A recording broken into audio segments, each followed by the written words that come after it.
월요일 수업에서 뭔가 좀 더 자세히 다뤘으면 좋았을 것 같은 거 추가적으로 발표를 하고 싶어서 준비를 해왔습니다.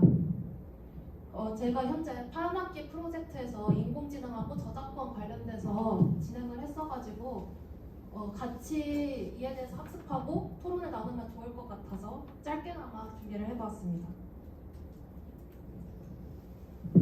우선 인공지능의 저작권 문제에 대해서는 크게 두 가지로 쟁점을 살펴볼 수 있습니다. 첫 번째가 저희가 수업 때 다 잠깐 이야기했던 건데, 인공지능이 만든 결과물을 저작권을 과연 인정을 해야 하는가 이고요. 두 번째는 인공지능이 기존 저작물을 학습하는 것이 과연 저작권 침해로 볼 수 있는가에 대한 내용입니다. 우선 첫 번째로는 수업 때도 다뤘던 것처럼 인공지능이 저작권을 인정받기 위해 저작권으로 인정을 받을 수는 없습니다. 인간의 창작적 개입이 없기 때문인데요. 그러나 예외적인 조항이 존재를 합니다. 인간이 해당 작업물에 추가 작업한 작업물의 저작물성이 인정될 경우에 추가 작업한 부분에 한해서만 저작권 등록이 가능합니다. 즉, 인간의 창작적 개입이 없는 AI 산출물에 대해서만 저작권 등록이 불가한 것입니다.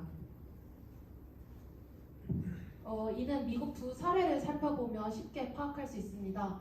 왼쪽이 좀 어두워서 잘 보이지는 않는데요. 그 AI를 활용한 그림 중에 하나입니다. 해당 그림에서 AI 소유자로 주장을 하면서 업무상 저작물로 저작권 등록을 시도를 한 사례가 있었습니다. 그러나 이는 인간 저작자 요건이 결여됐다라는 판단하에 미국 법원에서 저작물로 인정을 하지 않았습니다. 그러나 오른쪽에 보시는 게 만화책인데요. 이는 AI를 활용한 만화책입니다. 이는 일정 부분에 대해서만 저작권이 인정되었는데요. 텍스트랑 그림 선택, 배열, 조정 등 인간이 개입한 부분에 대해서만 저작물이 인정된 것입니다. 한국에서도 이와 유사한 사례가 존재했습니다. 나라지식정보라는 곳에서 영화를 제작을 했는데요. 이 또한 인간의 창작이 개입된 부분에 대해서만 인정을 했습니다. 정리해보자면 AI 산출물에 인간이 사소한 개변을 넘어서 수정, 증가, 선택, 배열을 한 경우, 즉 창작성이 있으면 해당 부분에 대해서만 가능하다고 볼 수 있습니다. 두 번째 쟁점이 인공지능이 기존 저작물을 학습하는 것은 저작권 침해인가에 대한 문제입니다. 다들 지난주에 챗 GPT를 이용해서 실습을 하셨을 텐데요. 이때 출처 찾기 이런 이야기가 오고 갔었죠. 이 출처에 관한 문제가 최근 발생했습니다. 오픈 AI랑 마이크로소프트에서 미국 언론사들이 이 두 회사를 상대로 소송을 건 것입니다. 뉴스 기사를 스크랩하는 과정에서 저작권 권리 정보를 삭제했으며 출처나 저작권 정보가 표시되지 않았다. 즉 기사를 무단 사용했고 콘텐츠를 불법으로 사용했다는 명목입니다. 이 해당 사건 중 일부가 지난주에 판결이 났습니다. 일부 언론사인 로스토리와 알터넷이 제기한 소송에서 오픈 AI가 승소 판결을 받았습니다. 원고인 언론사들이 실제로 피해를 입었다는 점을 입증하기 어렵고 현재 버전을 통해서 봤을 때는 특정 기사만을 사용해서 생성했다는 증거가 미비하다라는 이유입니다. 이후 오픈 AI가 어제 새롭게 또 입장을 발표했습니다. 원 저작자가 생성형 AI 회사에게 소송을 제기하기 위해 진행하는 검사에서 소매가를 청구를 한 것인데요. 뉴욕타임스에게 청구를 한 결과입니다. 이는 적게는 2천만 원에서 11억 원 상당의 비용을 내야 한다는 것인데요. 이게 문제는 AI 전문가를 고용하거나 상업적 가격으로 모델 검사를 진행할 여력이 없을 경우, 이럴 경우에는 향후 저작권을 주장을 하는 소송을 걸기가 어렵다는 우려가 존재합니다. 빅테크 기업의 데이터 무단 학습 논란도 있는데요. 이는 X, 즉 구 트위터 관련된 분쟁입니다. 간략하게 X에 대해서 설명을 하자면 X는 현재 일론 머스크가 소유를 하게 되었습니다. 일론 머스크는 현재 xAI라는 인공지능 회사도 설립한 상태입니다. 또한 최근 트럼프 당선으로 일론 머스크는 정치적 세력도 얻게 되었는데요. 일론 머스크는 오픈 AI랑 마이크로소프트사에게 인공지능 시장을 독점하는 중이라는 소송을 걸기도 했습니다. 이제 본론으로 넘어오면 X는 며칠 전인 11월 15일부터 새로운 지침을 시행을 했습니다. 이는 바로 콘텐츠에 대한 권리 및 권리 부여라는 항목인데요. 이용자가 X의 콘텐츠를 제출, 게시할 경우 회사의 콘텐츠 사용, 복사, 수정, 전송 등 로열티 없는 비독점적 라이선스를 부여하는 것으로 간주한다는 것입니다. 이를 쉽게 풀어서 설명을 해드리자면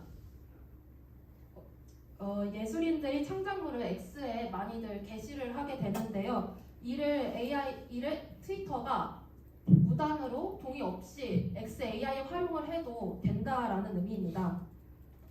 또한 이용자가 타인의 저작물을 복제하여 게시한 것을 학습한 AI로 인해서 저작권 분쟁이 발생할 시 X는 이에 개입을 하지 않고 원 저작자와의 소송은 이용자가 스스로 부담을 해야 하는 것입니다.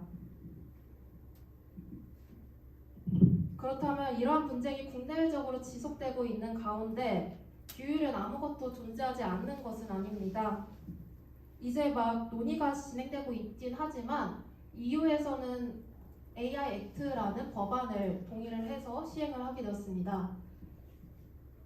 EU는 이용자와 소유자 모두에게 일정한 의무를 부과하는 법안을 만든 것인데요. 원저작자를 보호하고 저작권법을 준수하는 규율을 만들었습니다. 이외에도 현재 국제사회는 이용자와 소유자의 책임, 권리, 공정 이용 등을 초점을 두어서 기본법을 만들고자 협약을 맺고 또 국내외적인 기업은 이를 사용하기 위해서 협약도 맺고 있긴 합니다. 한국에서는 인공지능 관련 법안이 이번 국회에서도 끊임없이 나오고 있습니다. 그러나 문제는 AI 산업을 육성할 것인지 또는 안정성을 위한 규제를 둘 것인지 어느 것에 더 초점을 둘 것인지에 대해서 끊임없는 논의와 규율이 오가고 있는데요. 특히 저작권 관련해서는 아직까지는 정의가 인간의 사상 또는 감정을 표현한 창작물로 규정되어 있어서 만약에 저작권을 폭넓게 인정을 하기 위해서는 이 규정 정의 자체부터 바꿔야 할 필요성이 존재합니다. 또한 저작권 분야 외에서도 인공지능을 인정하기 위해서는 민법과 형법 전반적인 개정이 필요하다는 게 법조계의 의견입니다. 마지막으로 저작권 등록과 관리를 하는 게 한국저작권위원회인데요. 현재 AI 학습 저작권 등록 보호관에서 인공지능 보호관에서 한국저작권위원회에서 여러분들의 의견을 받고 있습니다. 혹시 관심 있거나 의견이 있으신 분들은 들어가셔서 참여하셔도 좋을 것 같습니다. 이상으로 발표를 마치겠습니다.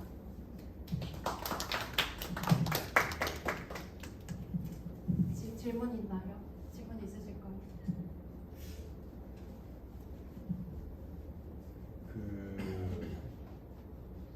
생성형 AI라는 게 네네. 시장에 나온 지 지금 얼마 안 됐잖아요. 2년, 3년 정도밖에 안 돼서. 그래서 이제 다양한 사례가 슬슬 보고되기 시작하고 그에 따른 대응이라던가 법적, 행정적 절차 같은 것들이 이제 태동하고 있는 단계로 보여요.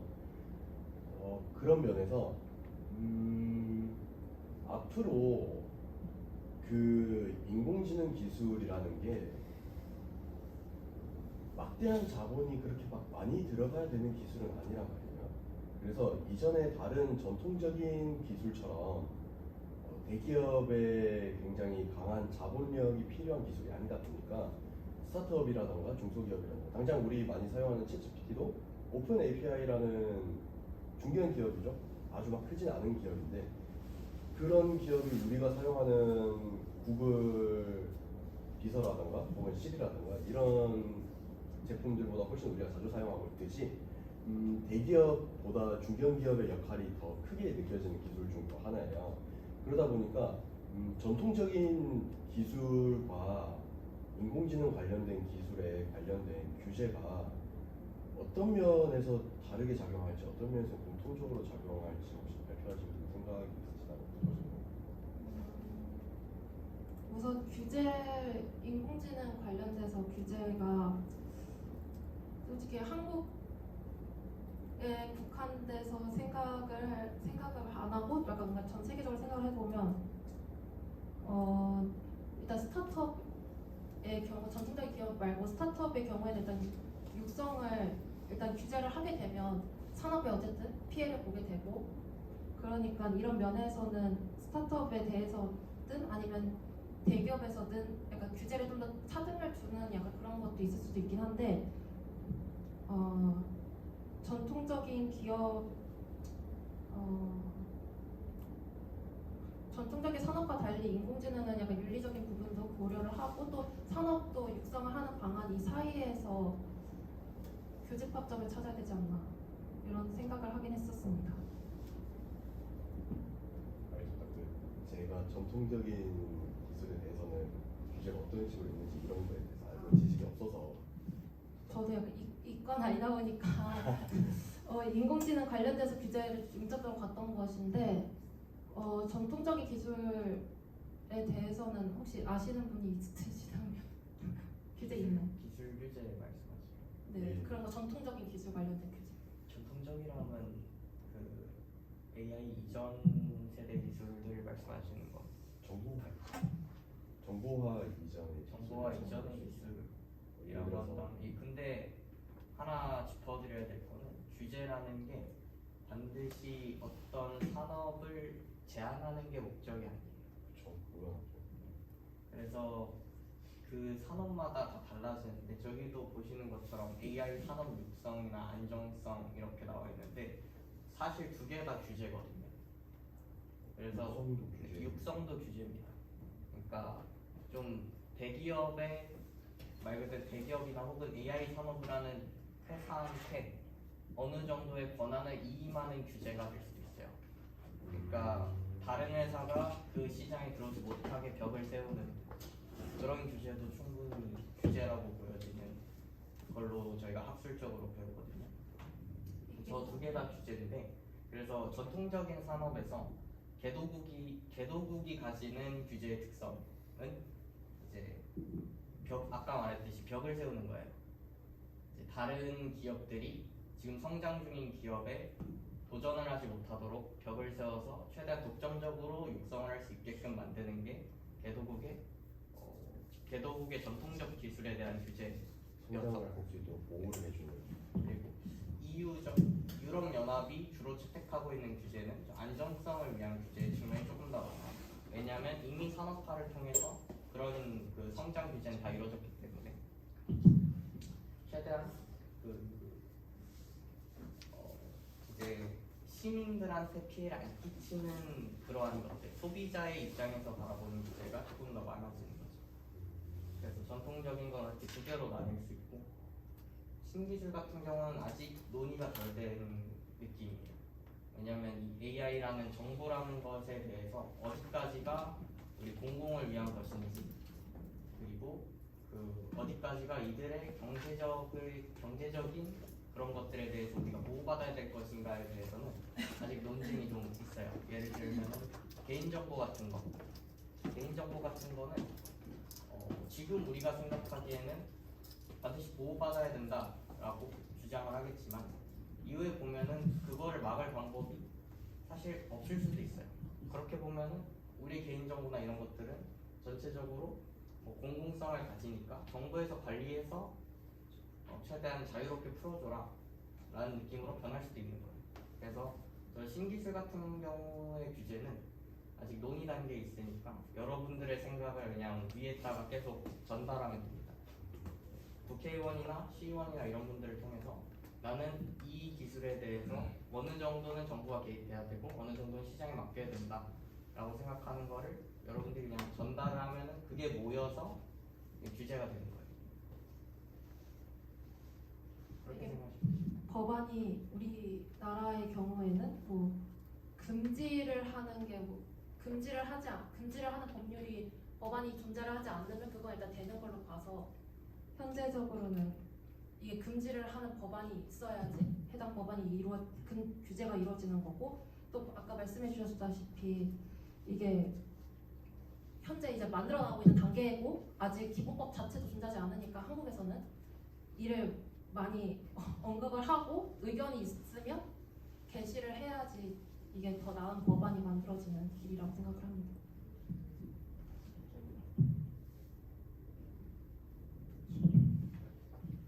그 아까 AI에 관한 저작권 관련된 문제가 굉장히 흥미로웠는데요.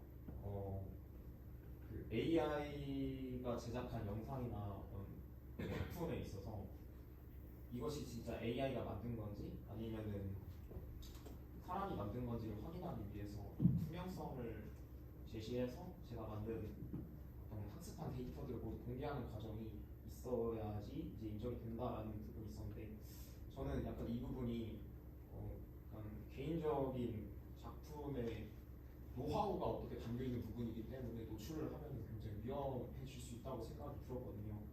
저도 저번 학기 때 생성형 AI 툴을 미드저니를 활용해가지고 2분 정도의 애니메이션 뮤직비디오를 제작했는데 저는 이 작품이 제가 만든 결과물이라고 생각을 했어요. 왜냐하면은 지금 생성형 AI를 통해서 만든 영상이나 이미지들은 대부분 제가 작성한 프롬프트를 바탕으로 만들어지는데 이러한 프롬프트들은 저의 어떤 생각이나 아이디어가 들어가 있는 거고 그걸 바탕으로 이제 AI가 랜덤으로 만들어주는 거기 때문에 결과적으로 선택을 하는 것도 본인이기 때문에 사람의 역할이 저는 많이 들어갔다고 생각이 들어서 대부분의 AI가 만들어온 영상이나 어떤 콘텐츠들도 사람이 만들었다고 생각이 들거든요. 그래서 질문은 그래서 이러한 AI 작품을 평가를 하는 데 있어서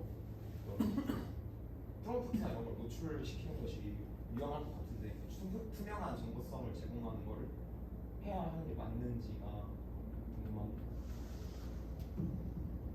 이게 만약에 소송으로 가게 되거나 저작물을 인정을 해달라는 소송을 가게 되면 이게 현재 이 판례에 따르면 본인이 이를 공개를 하고 입증을 해야 되는 책임이 있는데 이는 재판 과정에서 필요한 부분이고 또 이게 그 선택 말씀을 하셨는데 이 선택은 여기 오른쪽에 보시다시피 편집 저작물로는 인정이 되고 있어서 그 투명성도 좋지만 투명성을 위해서는 그 재판 과정에서 이를 공개를 하는 것을 현재로는 나와 있었습니다. 저도 그래서 이걸 들으면서 지금 일일이 저작권을 인정하기 위해서 재판까지 가는 이 상황 자체가 너무 비효율적이고 작품의 생산을 좀 저해하는 그런 요소라고 생각이 들어서 AI 저작물을 판단할 수 있는 이런 기준들을 저작권법과 관련된 기준들이 조금 제작할 때 제작자들이 확실히 이해할 수 있도록 제작 시스템이랑 같이 연계돼서 그런 법 조항이 들어가 있으면 좋겠다 생각이 들었거든요. 그래서 뭔가 앞으로 이런 법 조항 같은 것도 더 만들면 좋겠다. AI 저작물에 대한 법 조항을 특별히 만들면 좋겠다라는 생각이 많이 들었습니다. 그 미국이랑 한국에서도 이게 제기가 됐었는데 폐기가 된 법안 중 하나인데요. 한국에서 폐기된 법안 중 하나는 저작권을 AI가 창작한 저작권을 모두 다 인정을 해주는 법안이었습니다. 근데 예술 계통에서 이를 반대하는 입장을 내서 결국 폐기가 된 법안을 알고 있는데 예술인들을 어느 정도 보호를 해주면서도 또 AI 창작물도 보호해주는 그런 법안이 만들어지면 좋을 것 같습니다.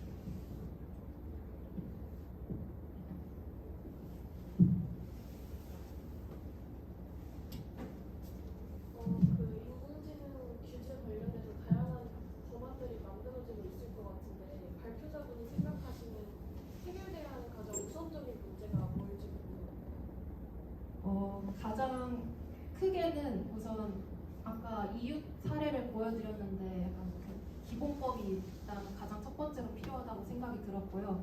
어제 전반적인 틀이 마련이 돼야지 다른 어떤 산업을 만들든지 기술자들도 뭔가 이런 걸 이용하는 이용자들도 피해가 없다라고 생각을 해서 가장 큰 거는 AI 기본법이 만들어져야 될 거다라고 생각을 했고 두 번째로는 제가 프로젝트에서도 했던 건데 저작권 관련돼서 예술가들에게도 우리가 너의 저작물을 사용을 했어. 약간 이런 거를 알리는 것도 필요하다고 생각을 했습니다.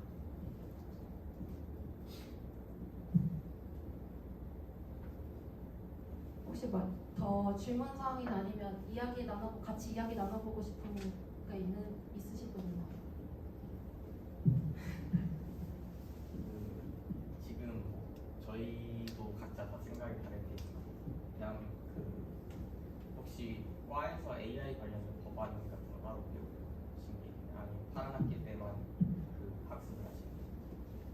현재 저희 학과에서는 외교 쪽이 더 중점이어서 AI를 활용하는 수업은 존재를 하지만 AI 법안을 배우는 수업은 존재하지 않고요. 파란 학기를 하기 전에 리걸테크에 관심이 있었어서 리걸테크에 대해서 알아보고 파란 학기를 준비를 하는 과정에서만 배웠었습니다. 그러면 이제 배웠던 것 중에 AI를 각 국가마다 대하는 방식이 다르잖아요. 어떤 건 이제 국가 차원에서 산업 육성을 하는 국가, 미국이나 중국 사례처럼 그런 경우도 있고 EU처럼 어떻게 보면은 AI에 대한 경쟁력이 없기 때문에 그들은 최대한 소비자들을 위해 막는 형식으로 되고 있는데 한국에서는 지금 어떤 방향으로 조금 더 움직이고 있는지 그리고 발표자분이 생각하시기에는 어떤 방향으로 좀 더 나아가면 괜찮을지에 대해서 제가 초반에도 그렇고 지금도 제일 관심 있는 분야가 AI 중에서 리걸테크여서 리걸테크를 위주로 설명을 드리자면 리걸테크는 현재 한국 변호사협회도 그렇고 규제 상황도 그렇고 일단은 인공지능을 인정하지 않고 있는 분위기입니다. 물론 판사 중에서는 여기 수원지방법원에 계신 판사가 뉴스에 기고하신 내용을 통해서 보면 인공지능을 찬성하는 분위기이긴 합니다. 약간 판사분이 일이 많으신데 일을 할 때 내용을 정리를 해주고 하루에 할 거를 그리고 더 중요한 게 어떤 건지 초점을 맞춰주는 것까지는 인공지능이 할 수 있다. 이는 필요하다. 약간 이런 입장인데요. 저 역시도 약간 인공지능을 규제를 하든 법안을 만들든지 하면 인간을 도와주는 분야 정도까지는 허락하는 것은 괜찮지만 혹시 이를 더 넘어서 인간의 일자리를 위협하거나 아니면 인간의 생각과 이런 것을 더 넘어서는 순간이 오는 것은 규제를 해야 되지 않을까 생각을 했습니다.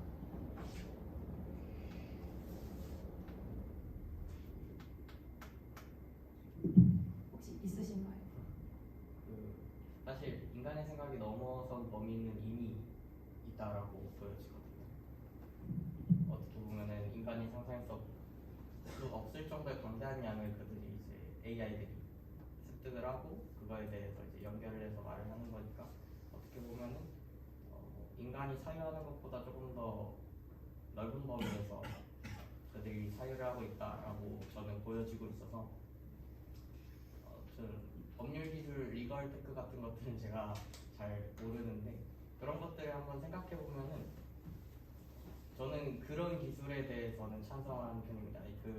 보조하는 수단 말고 이들이 직접 생각하는 것들. 지금도 AI를 공부한다라고 한다면 AI가 산출한 결과물을 공부하는 거거든요. 이들이 왜 이런 선택을 했을까, 어떤 자료를 가지고 이런 선택을 하게 된 배경이 무엇인가에 대해서 학습을 하는 건데 결국에 그런 결과물들은 아마 계속 나올 거라고 보여집니다. 이걸 막는 거는 한계가 있고 사실상 불가능하다고 봐요. 그 범위가 너무 넓고 크기 때문에. 그래서 말씀해주신 것 중에 동의하는 거는 결국 선택은 인간이 하니까. 그래서 그 선택, 즉 책임 소지에 관한 건 좀 더 명확하게 하는 게 필요하다고 보여지거든요. 대신에 AI가 발전하고 AI가 나온 결과물들에 대해서는 그거를 이 결과물들을 규제해야 된다라는 거에는 반대를 합니다. 그것도 약간 생각해봐야 될 것 같습니다.